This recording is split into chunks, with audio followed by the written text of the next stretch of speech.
Gluten ketika digoreng ya, ketika ditambahkan penyedap lagi segala macam, dia mengambil alih peran reseptor tadi gitu loh. Bahan baku juga sama. Lagi tubuh kita ini diberikan kemampuan oleh Allah untuk apa? Untuk merenewing, merefreshing, meregenerate, merepair, memperbaiki tubuhnya. Kalau ada bahan bakunya. Bahan bakunya. Contoh, lambung. Lambung tuh sel lambung itu diperbaharui selama dalam 3 hari. Dalam 3 hari perbaharui. Artinya apa? Kalau nanti mau diperbaiki ternyata bahan bakunya nggak ada, kelabakan di dalam. Paham nggak sih? Enggak. Ya, contohnya ini bos sekalian. Kenapa Anda misalkan saya sarankan pagi-pagi coba mulai biasakan, gak usah minum lagi. Jadi Anda mulai sekarang, sebenarnya ada 3 produk yang saya sangat sarankan Anda tidak konsumsi lagi atau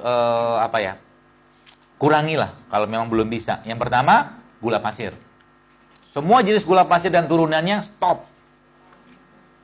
Anda bisa dapatkan fruktosa, glukosa dari buah atau sayur.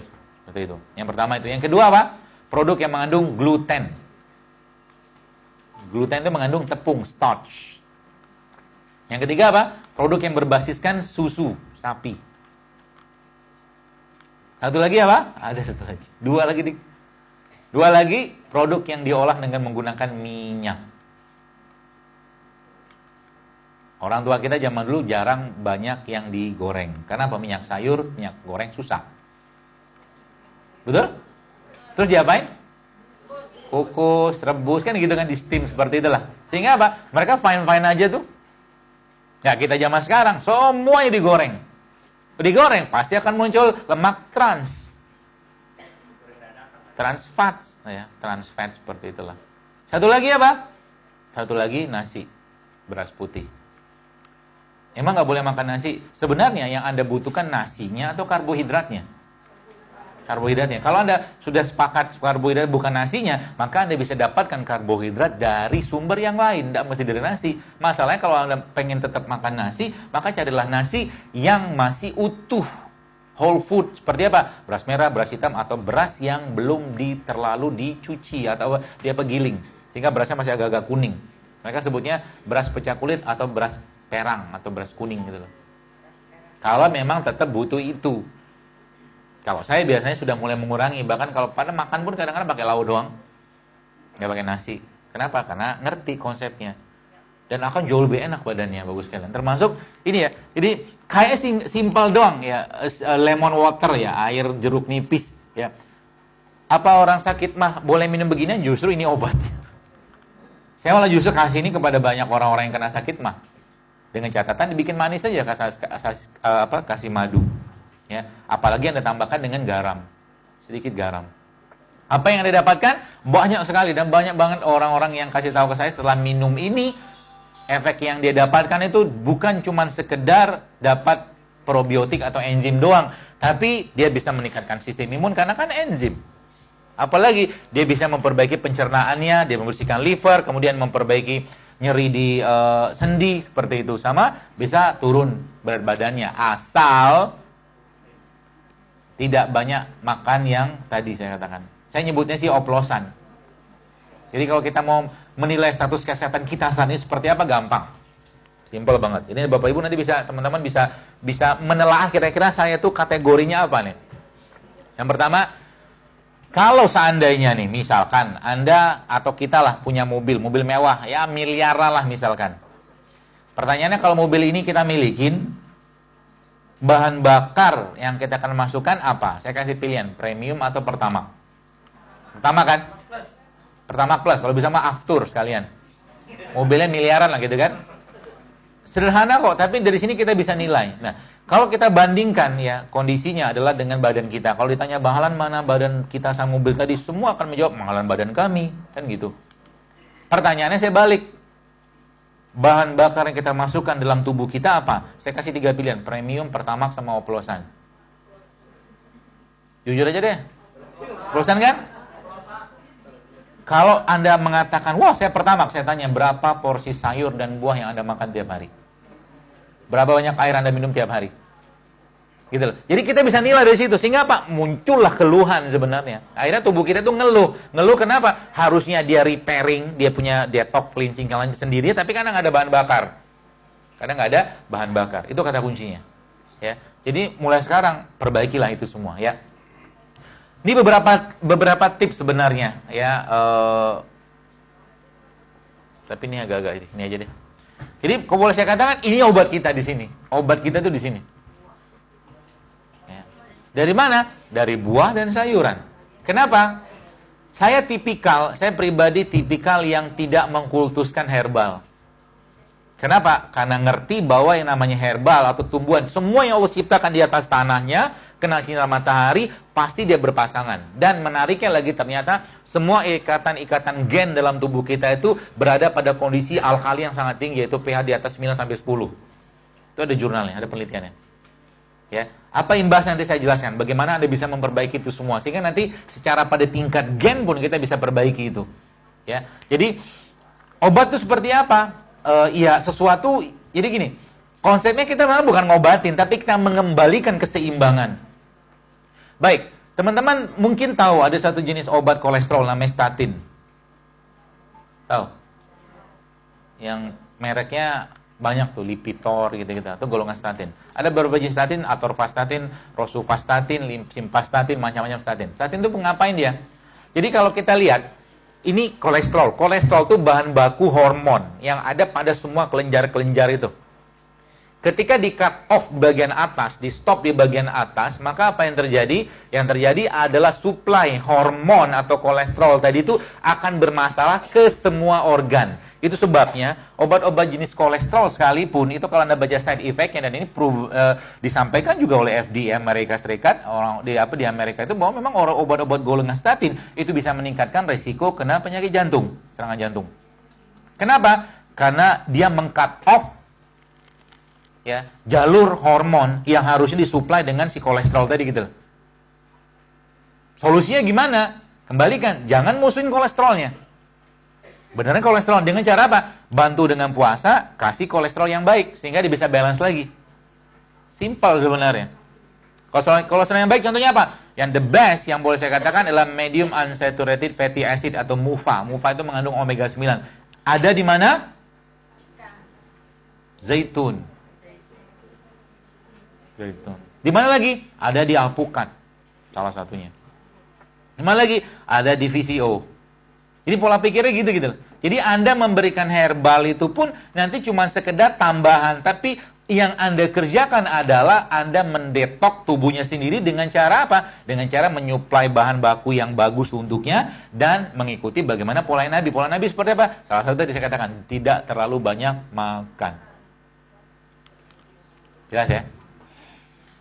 Nah, kita lihat ini. Jadi, Anda bisa bayangkan, ada rambut. Rambut itu dia akan tumbuh ya. Ini average life. Jadi, dia mulai berganti gitu sesuai dengan jadwal ini gitu kan.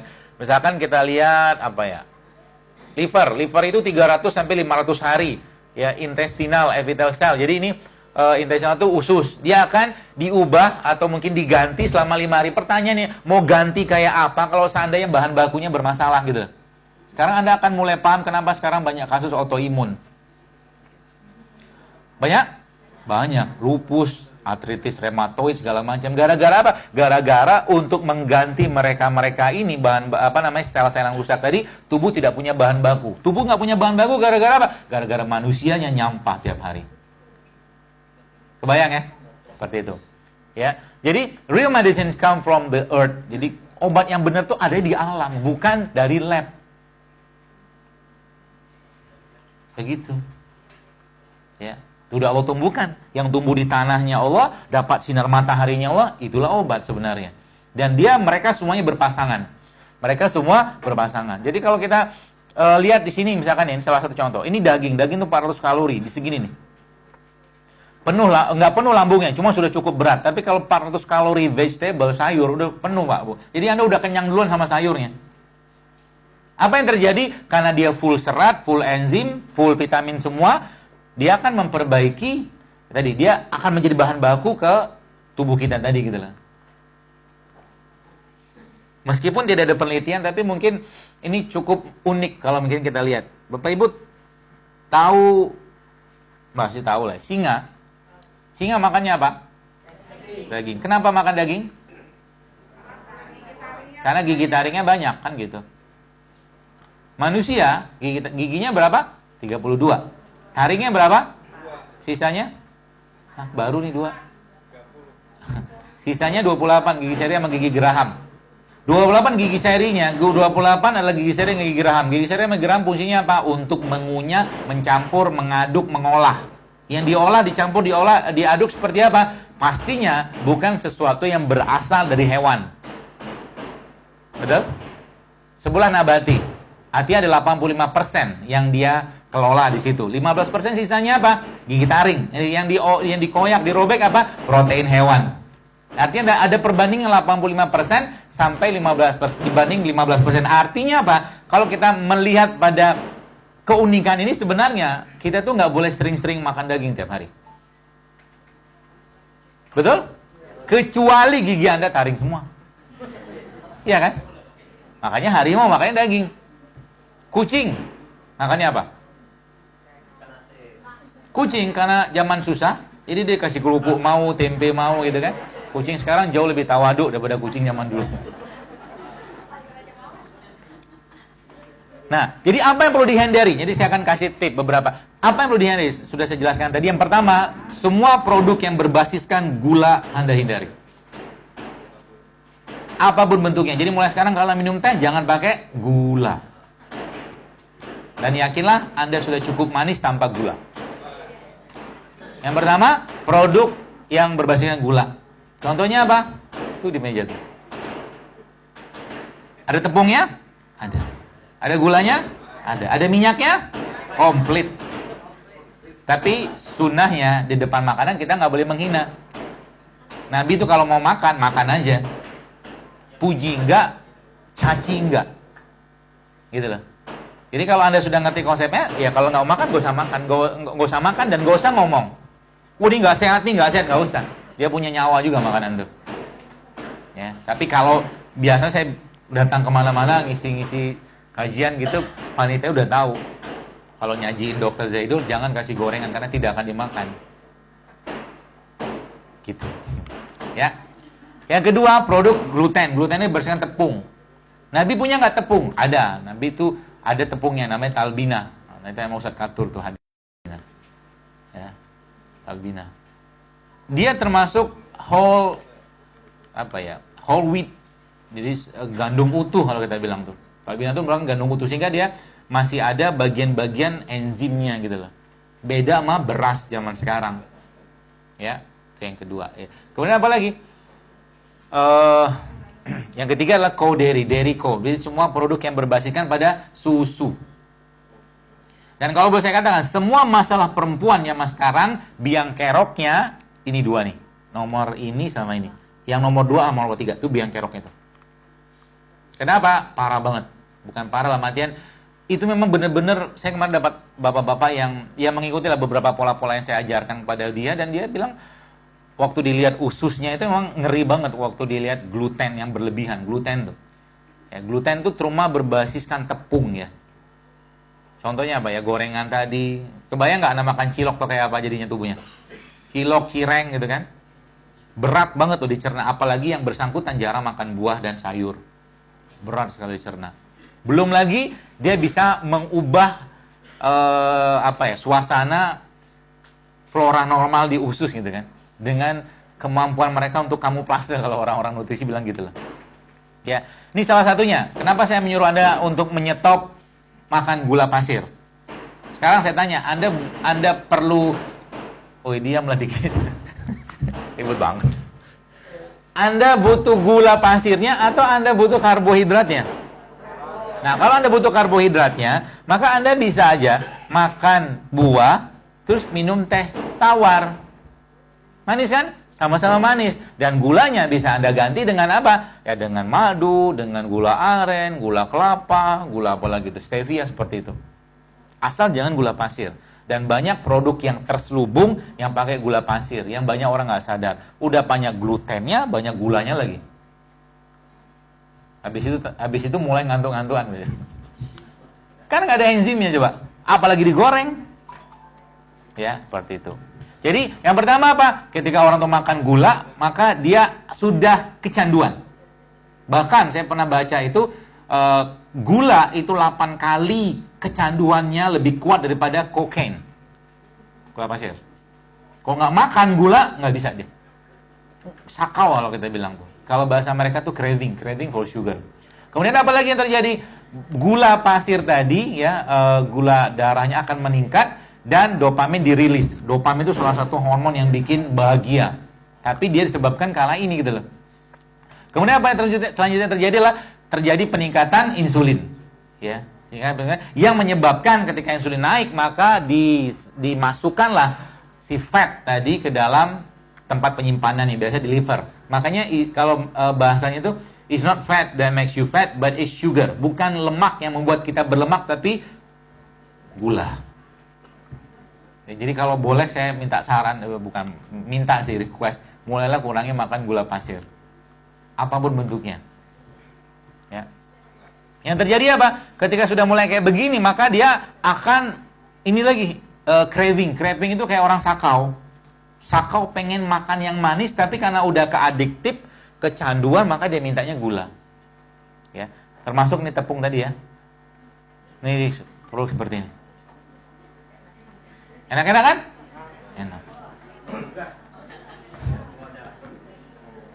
Saya tidak melarang loh, silakan aja makan. Tapi kalau Anda yang baca tulisan saya tentang nutri epigenomik yang berkaitan dengan ini kayak semua, Anda mungkin akan mikir banyak untuk makan ini. Ya, roti dan sebangsanya ya. Karena roti itu ada tepungnya, ada gulanya, ada susunya. Betul? Satu produk yang komplit banget untuk bikin masalah autoimun sebenarnya. Gulanya sudahlah apa tuh namanya? Bikin craving juga, ya dia bikin kecanduannya segitulah, seperti itu. Ya, sudah jelaskan tadi bahwa saya tipikalnya bukan kultus herbal. Karena apa? Herbal itu ya, kalau kita bicara detox tubuh kita, dia punya keunikan. Waktu saya baca itu, jadi herbal itu dia punya peran seperti double sword. Jadi pedang bermata dua. Mana dia tanya sama saya, dokter, saya baca nih penelitian, katakan, ternyata kunyit itu bisa bikin mandul. Jawaban saya Pak, iya, kalau Anda mandulnya seember. Iya benar, penelitian pada tikus ya. Tapi penelitian menyebutkan bahwa ternyata ya kalau kita bicara hadis lah gitu. Jadi ada penelitian lagi ternyata low dose-nya dia itu low dose. Saya sampai jam berapa Tony? Jam 10 ya? Alhamdulillah.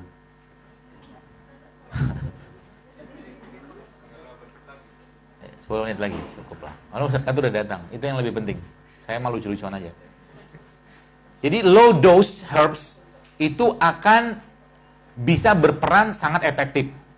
Nah, sekarang gini. Saya memang tidak mau makan ayam broiler. Mungkin Anda juga sebagian sudah tahu bagaimana ayam broiler, ayam pedaging itu bisa bikin masalah sebenarnya. Dan masalahnya bukan cuma sekedar masalah sampai ke tingkat hormon juga. Terduplikasi kalau kita bicara pada tingkat ekosistem. Manusia itu semakin tinggi pemangsanya, pemangsa terbesar, maka duplikasi racunnya semakin banyak. Makanya jangan pernah makan ikan yang gede. Karena ikan gede kondisi racunnya jauh lebih besar daripada ikan yang kecil. Paham ya? Hati-hati. Nah, apalagi beberapa pelayanan Jakarta sudah approve lah, sudah diakuin bahwa memang penuh dengan logam berat. Ya, makanya apa? Makan aja semua. Tapi dalam low dose. Dosis yang rendah. Hari ini minum kunyit, dikit aja, nggak usah banyak-banyak. Besok minum kencur, besok minum jahe, besok minum gitu aja terus. Kenapa? Karena kasih sayang Allah ada di sini. Kenapa saya katakan itu? Manusia dari tanah. Beliau ini dia menyerap unsur semua ada di tanah. Bahkan kalau boleh saya katakan, salah satu the king of produknya Allah yang saya sebutkan itu adalah kunyit. Ini nih, belah kanan, bawah. Kunyit itu kalau baca penelitian yang saya kagumnya luar biasa. Ya, baik terutama yang low dose ya, dosis kecil. Ya, dosis kecil itu efeknya itu banyak banget. Mulai dari mengaktifkan gen sirtuin, gen awet muda, kemudian sebagai anti-inflamatori, ya, anti peradangan, dia anti nyeri juga, macam-macam fungsi kunyit. Makanya negeri-negeri yang biasanya mengkonsumsi kunyit, mereka dapat benefit yang besar sekali. Contoh apa? Okinawa tuh termasuk penduduk yang usia harapan hidupnya paling tinggi di dunia. Rata-rata 90 tahun ke atas karena mereka tinggi sekali konsumsi kunyitnya di sana. Okinawa. Satu lagi apa? Satu lagi negara yang pertumbuhan penduduknya itu tinggi banget. Namanya India. India itu suka makan apa? Suka makan masala. Gak pakai H. Masala itu apa? Bumbu. Salah satunya apa? Kunyit. Semua produk yang ada di India pasti dikasih bumbu. Gorengan aja pakai bumbu coba. Bahkan soft drink aja dikasih bumbu sama dia. Ya. Jadi beginilah, ini saya katakan tadi. Jadi sebenarnya segala kebutuhan nutrisi kita itu ada di sini. Selain, nanti saya cerita satu lagi, ada lagi.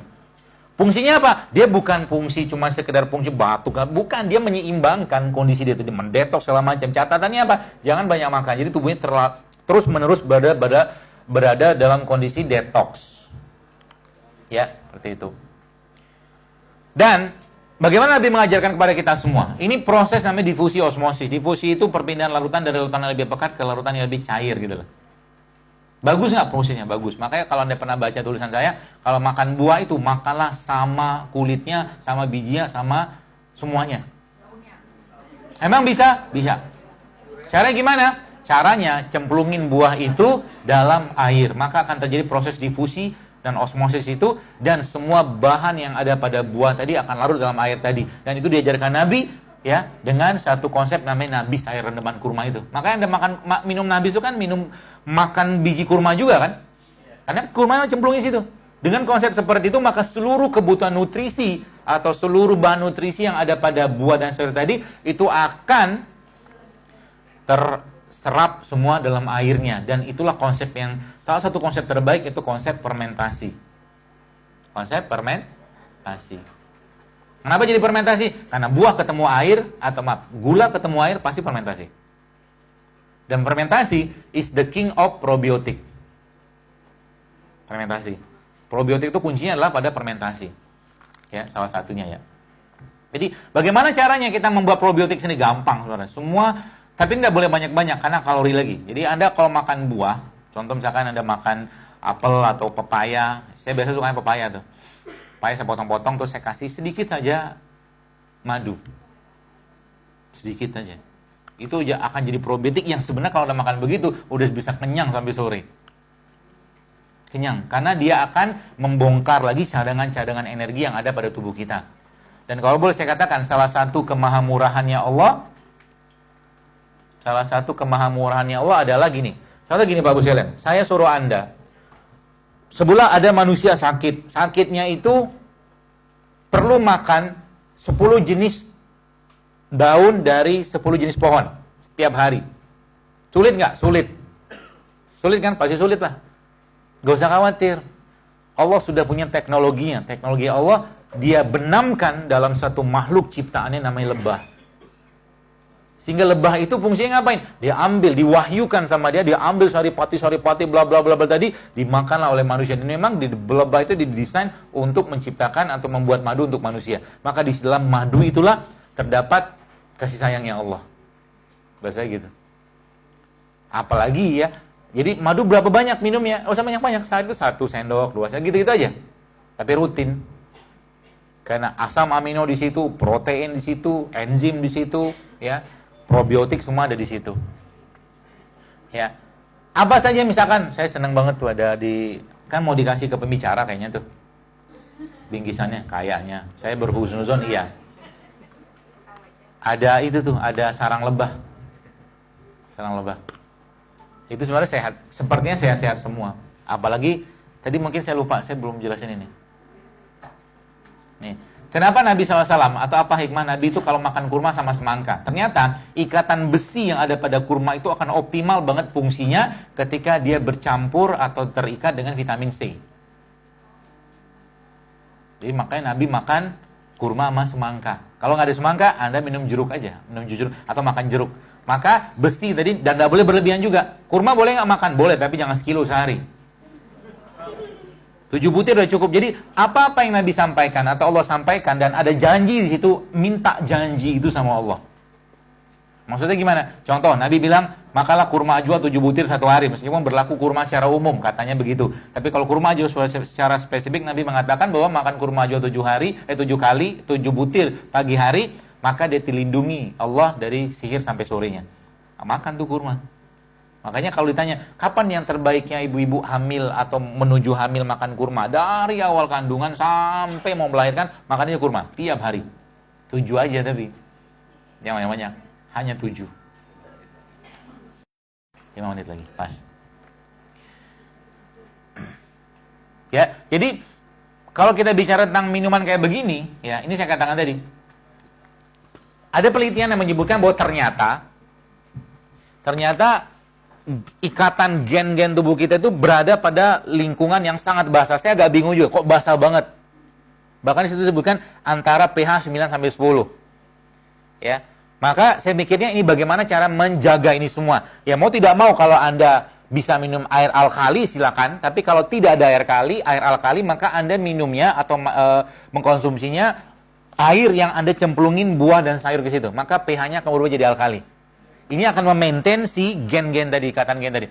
Kalau dia bermasalah, which is dia akan berubah atau mungkin pH-nya berubah menjadi asam, maka apa yang terjadi? Yang terjadi adalah ya pasti akan terjadi ketakseimbangan lagi. Itu sebabnya ada seorang dokter namanya Dr. Otto Warburg, dia menyatakan bahwa semua kanker itu hidup pada lingkungan yang asam. Hidup pada lingkungan asam. Artinya apa? Kembali aja ke konsep seperti ini. Minum kurma, ya, makan sayur, makan buah gitu-gitu aja. Kayak simpel ya. Jadi gitu. Nah, ini saya katakan tadi. Pregnenolon adalah salah satu master hormon. Jadi kalau dia muncul atau dia ada, bukan ada sih. Kalau dia terbuat, maka progesteron, DHEA, kortisol semua akan terregenerate ya, regenerate dengan optimal. Ya, pertanyaannya bagaimana kita mau mendapatkan pregnenolon atau master hormon tadi? Dengan kondisi sekarang banyak kita ini dengan kondisi makanan, polusi segala macam, sebagian besar pasti banyak masalah di hormon. Ternyata Nabi memberikan sebuah clue kepada kita, namanya black cumin. Black cumin itu apa? Habatus sauda. Masya Allah. Nggak usah banyak-banyak makan ya. 1 hari 1 kapsul aja. Makan tiap hari. Dia akan men-setting ulang ini. Jadi laki-laki yang kurang testosteron, makan tuh habatus sauda. Black cumin. Perempuan yang masalah estrogen nggak seimbang, makan juga. Nggak usah banyak-banyak. Ya, 1 kapsul, 2 kapsul sehari cukup. Itu sebenarnya bisa dibuat titrasinya. Itulah kapan-kapan. Titrasinya dengan menggunakan air. Ya, nah, yang paling luar biasa adalah proses detox tadi bisa akan kita dapatkan kalau seandainya apa? Less time on digestion, lebih sedikit waktu untuk mencerna. Artinya apa? Anda lebih sering mengistirahatkan mulutnya untuk makan, yang sekarang dikenal dengan intermittent fasting. Dan ini sudah dipraktekkan sama Rasulullah. Nabi itu kalau kita lihat kan udah nggak jarang kenyang, bahkan puasa, hampir puasa tiap hari. Kalau ada makanan beliau makan, nggak ada makanan beliau puasa. Makanya ubannya cuma 20. Anda bisa bayangkan, luar biasanya tubuh beliau SAW itu sehingga lebih banyak proses detox yang terjadi. Ya, syaratnya apa? Syaratnya jangan terlalu banyak makan. Jangan terlalu banyak makan. Jadi, kalau ditanya apa cara kita termudah untuk hidup sehat, ya ikutin Nabi aja. Makan misalkan, Anda lihat makanan ini bagus kan nih buat tubuh saya. Dia nyuplai nutrisi nggak atau justru bikin masalah buat tubuh saya. Ya, seperti itu. Baik, saya kira mungkin cukup. Terima kasih atas perhatiannya. Assalamualaikum warahmatullahi wabarakatuh.